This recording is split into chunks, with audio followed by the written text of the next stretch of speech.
একটা দেখো মিকি মাউসের ফন্ডেন্ট ডেকোরেশনের কেক তোমাদের সাথে শেয়ার করছি। সমস্ত টিপস এন্ড ট্রিক সহ কিভাবে একটা মিকি মাউস বানাবে, কিভাবে অনেক দূরে কেকের অর্ডার থাকলে সেটা ডেলিভারি করবে, সমস্ত কিছু ভিডিওর মধ্যে আলোচনা করে নিয়েছি। আর দেখো কেকটা ছিল 1 পাউন্ডের। যে ম্যাডাম আমাকে অর্ডার করেছিলেন উনি বলেই দিয়েছিলেন 1 পাউন্ডের উপরই কেকটা বানাতে। তো এইভাবে ডেকোরেশনটা করাই ছিল। যে পিকচারটা উনি আমাকে দিয়েছিলেন, কেকটার সাইডের অংশে মিকি মাউসটা আটকানো ছিল ফন্ডেন্ট দিয়ে। তো সেই অনুযায়ী দেখো আমাকে বানাতে হবে।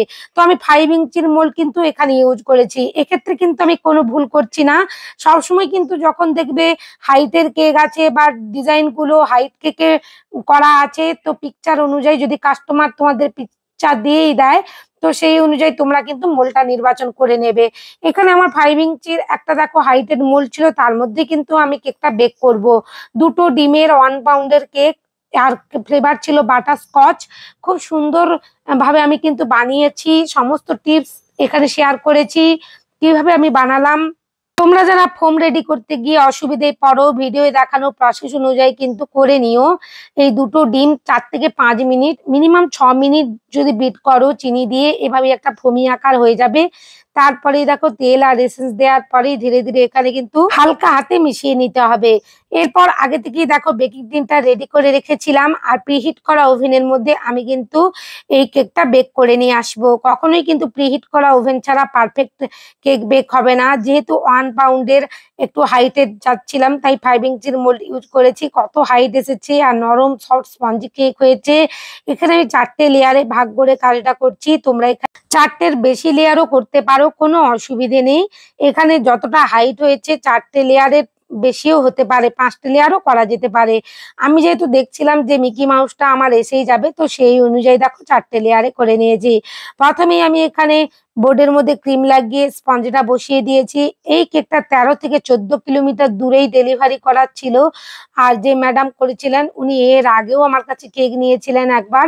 তো সেই থেকেই আমাকে ডেলিভারি করতে হচ্ছিল, কিন্তু মনের ভিতর ভয় লাগছিল যে ফন্ডেন্ট ডেকোরেশনটা কিভাবে আমি সিকিউর করে নিয়ে যাব অনেকটা দূরত্বে। তাই আমি দেখো কিভাবে আমি ফন্ডেন্টটা ডেকোরেশন এখানে সেট করেছি, কি কি টিপস ইউজ করেছি সমস্তটাই কিন্তু তোমাদের সাথে শেয়ার করব। এখানে দেখো আমি একেবারে প্রথম লেয়ারটা দেখানোর পরেই সমস্ত লেয়ারগুলো করে নিয়েছি। আর ভিডিওটা যেহেতু বড় হয়ে যাবে, তোমাদেরও দেখতে অসুবিধে, তাই কিন্তু আমি কিন্তু প্রত্যেকটা লেয়ার আর দেখালাম না। একই রকম ভাবে আমি প্রত্যেকটা লেয়ারই ভরে নিয়েছি। বাটারস্কচ সস দিয়েছি আর বাটারস্কচ ক্রাঞ্চ দিয়েছি। বাটারস্কচ সসটা আমি বাড়িতেই বানিয়েছি, আর খুব সুন্দর খেতে হয়। আমার চ্যানেলে অলরেডি ভিডিও দেওয়া আছে, তোমরা সেটা দেখে বানিয়ে নিতে পারো। আর বাটারস্কচ ক্রাঞ্চটা সেটা আমি কিন্তু কিনে এনেছি। বাটারস্কচ ক্রাঞ্চও বাড়িতে খুব সুন্দরভাবে বানানো যায়, তারও ভিডিও আমার চ্যানেলে আপলোড করা আছে। এরপর দেখো কেকটা আমি ক্রাম কোটিং করে বোর্ড ক্লিন করে ফ্রিজের মধ্যে রেখে দিয়েছিলাম 30 মিনিটের জন্য। তারপরে এখানে অল্প অল্প করে ক্রিম দিয়ে আমি ফিনিশিংটা করে নিচ্ছি। ম্যাডাম যে কেকের ছবিটা আমাকে পাঠিয়েছিলেন এভাবেই কিন্তু হোয়াইট বেসের উপর করা ছিল। তো সেই অনুযায়ী এখানে কোনো রকমের কালার মিক্স করতে হচ্ছিল না, হোয়াইট বেসের উপরই দেখো খুব সুন্দরভাবে আমার ফিনিশিংটা এসে গেছে। আর যেহেতু কেকটার মধ্যে বিশেষ কোনো ডেকোরেশন ছিল না নোজেলের, কেবলমাত্র ফন্ডেন্টেরই কিছু কাজ ছিল, তাই ফিনিশিংটা কিন্তু খুব ভালো করেই করতে হয়েছিল। এরপর প্যালেট নাইফ দিয়ে দেখো একটা এফেক্ট করে নিলাম খুব সুন্দরভাবে উপরের অংশ থেকে। আমি এই ভিডিওর মধ্যে ফন্ডেন্ট ডেকোরেশনটা রেখেছি খুব ভালো করে। দেখো এখানে আমি কিন্তু প্রত্যেক কটা কেটে নিয়েছি। আমি এখানে প্রিন্টার্স থেকে প্রিন্ট করেছি, তোমরা গুগল থেকেও করতে পারো। মিকি মাউস মাউথ বলে তোমরা সার্চ করবে, বা out border line, Mickey mouse face out border line বলে তোমরা সার্চ করবে গুগলে বা প্রিন্টারেস্টে, তোমরা অনায়াসেই পেয়ে যাবে এই ধরনের আউট বর্ডার লাইনের পিকচার গুলো। তারপরে সেগুলোকে তোমরা একটা কোনো ফটো পেপারে হোক বা এমনি পাতলা পেপারে হোক প্রিন্ট আউট করে নেবে। প্রিন্ট আউট করে এভাবে কাঁচি দিয়ে ভালো করে সিজার দিয়ে ভালো করে কেটে নেবে। যেভাবে দাগ বরাবর কেটে নিয়ে আমার দেখানো প্রসেস অনুযায়ী এভাবে ফন্ডেন্টের উপর রেখে কেটে নেবে। আর হ্যাঁ, এখানে টিপস, আমি কিন্তু এই ফন্ডেন্টটা আগে থেকে টয়ালেস পাউডার দিয়ে ভালো করে সেট করে নিয়েছি। টয়ালেস পাউডার দিয়ে সেট না করলে বিশেষ করে ব্ল্যাক ফন্ডেন্ট গুলো কখনোই কাজ করতে পারবে না। তাই অবশ্যই কিন্তু কাজ করার 30 মিনিট আগে ফন্ডেন্ট নিয়ে কাজ করার 30 মিনিট আগে টাইলস পাউডার দিয়ে এখানে সেট করতে হবে পরিমাণ মতন। যতটা তুমি ফন্ডেন্ট নেবে সেই পরিমাণ মতন তোমাকে নিতে হবে। এরপর দেখো এখানে আমি কেটে নিয়েছি খুব সুন্দর করে ফেসটা। এরপর ফেসের ভেতরে যে আরেকটা স্কিন কালারের অংশ ছিল তো সেটাও আমি কেটে নেব। প্রত্যেক কটা কাগজই আমি কেটে নিয়ে সুন্দর করে এখানে রেখেছি। আর এর আগেও আমি একটা মিকি মাউসের তোমাদের সাথে কেকের ডেকোরেশন শেয়ার করেছিলাম, তখনই আমার এই কাগজগুলো কাটা ছিল, আমি গুছিয়েই রেখে দিয়েছিলাম ড্রয়ারের মধ্যে। তো সেটা দিয়েই দেখো কাজগুলো করছি। আর এক্সোটো নাইফ দিয়ে কিন্তু কাজগুলো করো, নাহলে কিন্তু তুমি যদি এখানে নাইফ ইউজ করো তাহলে কিন্তু কিছুতেই তুমি কাটতে পারবে না একই বরাবর। এরকম ধরনের ফন্ডেন্ট কাটার জন্য এক্সোটো নাইফ পাওয়া যায়, সেটাই কিন্তু তোমাদেরকে ইউজ করতে হবে। দেখো খুব ভালো করে আমার ভেতরের অংশের মুখটাও কাটা হয়ে গেল। এরপর আমি কিন্তু ভালো করে হাত দিয়ে একটু সাইজ করে নেব। এই কাজগুলো নিজেদেরকেই করতে হবে, সমস্তটা তো আর এক্সোটো নাইফ দিয়ে হবে না। হাত দিয়ে করে নিয়ে এবার নাকটা আর চোখটা বসিয়ে নিচ্ছি। কিভাবে আমি বানাবো নাক আর চোখটাও দেখো ব্ল্যাক ফন্ডেন্ট আর হোয়াইট ফন্ডেন্ট দিয়ে করে নেব।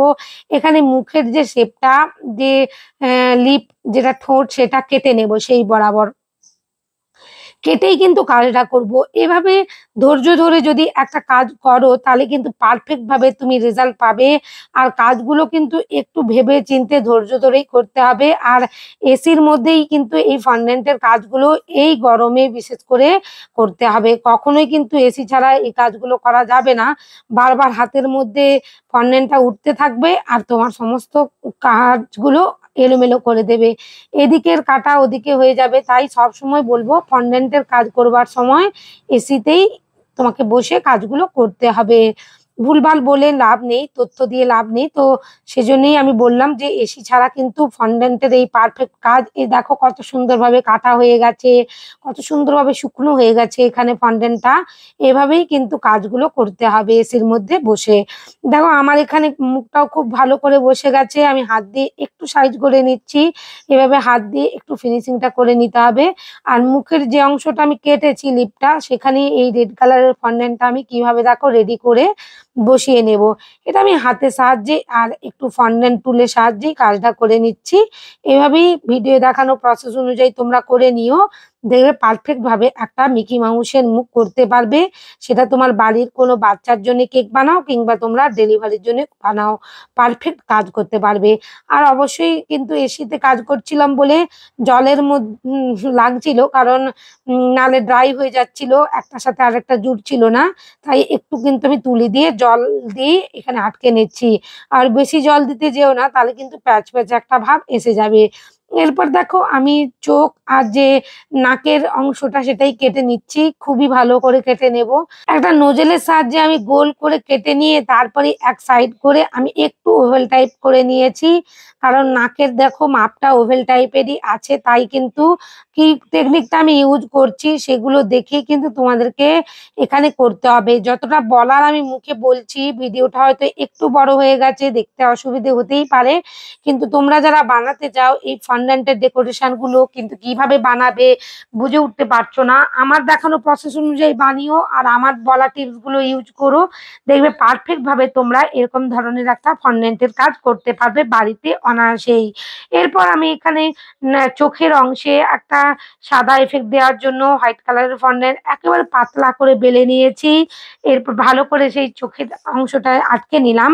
ভালো করে কিন্তু এখানে কেটে নিয়েই আটকাতে হবে ওভাল টাইপের করে। আবার একটু যেন ব্ল্যাক কালারের অংশটা দেখা যায় সেদিকেও কিন্তু লক্ষ্য রাখতে হবে। পুরোটাই হোয়াইট দিয়ে এখানে কিন্তু ঢেকে দিলে চলবে না। আর ভেতরের অংশেও একটা দেখো ব্ল্যাক কালারের মণির মতন বসিয়ে দিয়েছি। এভাবেই করা ছিল, একটা চোখই বানানো ছিল। যে পিকচারটা উনি আমাকে পাঠিয়েছিলেন রেফারেন্স পিকচারে, তো আমি ভাবছিলাম দুটো চোখই করে নেব, কিন্তু যেহেতু উনি আমাকে পিকচার দিয়েছিলেন তাই আমি করবার আর সাহস পাচ্ছিলাম না। তো ওনার পাঠানো পিকচার অনুযায়ী আমি বানিয়ে নিয়েছিলাম। দুটো চোখ দিলে হয়তো আরো দেখতে ভালো লাগতো, কিন্তু এভাবেই করা ছিল বলে আমি করে নিচ্ছিলাম। আর আরেকটা চোখটা যেন বন্ধ করা আছে এইরকম একটা পোজেই কিন্তু করা ছিল। তো দেখো এইভাবেই 3টে ডট ডট লাইন করা ছিল। তো সেই অনুযায়ী এখানে ব্ল্যাক কালারের ফন্ডেন্ট একেবারে হাতের সাহায্যে সরু করে রোল করে এখানে একটু করে ওয়াটার দিয়ে বসিয়ে নিয়েছি। আমার মিকি মাউসের দেখো ফেসটা একেবারে রেডি হয়ে গেছে। আমি এয়ারটাইট বক্সে রেখে দেবো সেট করবার জন্য ওভারনাইট। আমি কেকটা ডেলিভারি দেওয়ার আগের দিন কিন্তু কাজগুলো করেছি। কাজগুলো এই ফন্ডেন্টের কাজগুলো বিশেষ করে তোমরা অবশ্যই ডেলিভারি কেকটা যখন দেবে তার আগের দিন বানিয়ে রাখবে আর এয়ারটাইট বক্সের মধ্যে সেট করে নেবে।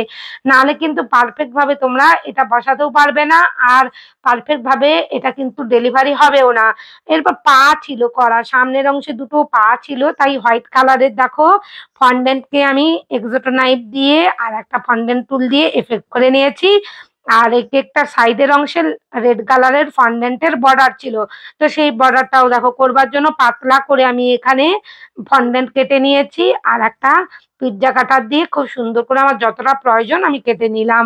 একই সমান যেন হয় সেদিকে লক্ষ্য রাখতে হবে, একটা ছোট একটা বড় করলে হবে না। আর কেকটার চারি অংশে এরকম স্টার দিয়ে ঘেরা ছিল, ডিজাইন করা ছিল, তো সেই অনুযায়ী দেখো করেছি। আর হ্যাঁ, 13 থেকে 14 কিলোমিটার দূরত্বে নিয়ে যাওয়ার জন্য যে টেকনিকটা প্রয়োগ করবে, অবশ্যই কেকটা যেন ওভারনাইট ফ্রিজের মধ্যে সেট হয় আর ফন্ডেন্টটাও যেন এয়ারটাইট বক্সে সেট হয়। তারপরেই কিন্তু তোমরা ডেলিভারি দিতে যাওয়ার 30 মিনিট আগে বা যাওয়ার আগে যতটুকু সময় লাগবে এই ডেকোরেশনটা করবার জন্য, এই ডেকোরেশনটা করেই কিন্তু তোমরা ডেলিভারি করে দিও বক্সের মধ্যে ভরে দিয়ে, কেক বক্সের মধ্যে ভরে দিয়ে। কারণ এটা যদি তুমি এভাবে লাগিয়ে রেখে ফ্রিজের মধ্যে রাখো তাহলে কিন্তু এটা বের করার সাথে সাথেই গলতে থাকবে। তাই কখনোই এই ভুল কাজগুলো করো না। আর এখানে দেখো আমি মিকি মাউসের ফেসের মধ্যে কিন্তু একটু চকলেট লাগিয়ে নিয়েছি, ব্ল্যাক কালারের চকলেট, হোয়াইট কালারের চকলেট, তুমি যেটা প্রেফার করবে লাগিয়ে নেবে। লাগিয়ে নেওয়ার পর এই একেবারে ঠান্ডা চিল কেকের মধ্যে এই ফেসটা বসিয়ে দিয়েছি। একেবারে আটকে গেছে, তুমি যদি ধরে টানো এটা খুলবে না, একেবারে কেক সমেত উঠে আসবে। এই টেকনিকটা অবশ্যই ফলো করো যদি বিশেষ কোনো দূরত্বে তোমরা এই কেকটা পাঠাতে চাও বা এরকম ধরনের কেক তোমরা পাঠাতে চাও। ফন্ডেন্টের টপার বা ফন্ডেন্টের যে কোনো কিছুর উপর তোমরা চকলেট অ্যাপ্লাই করে সেটা কেকের উপর বসিয়ে দিও, তাহলেই পারফেক্ট ভাবে তোমরা একটা কাজ করতে পারবে। আমার এই টিপস অ্যান্ড ট্রিক্স যদি তোমাদের ভালো লাগে, চ্যানেলে নতুন বন্ধু হয়ে থাকলে প্লিজ চ্যানেলটা সাবস্ক্রাইব করে দিও এরকম নতুন নতুন ভিডিওর জন্য। আর ম্যাডাম যেভাবে টু লিখতে বলে দিয়েছিলেন সেভাবেই আমি চকলেট দিয়ে স্কিওয়ার দিয়ে আটকে নিয়ে করে নিয়েছি। তোমরাও এইভাবে একটা কেক বানাও। সবাই খুব ভালো থেকো। অনেক ধন্যবাদ তোমাদের ভিডিও দেখার জন্য।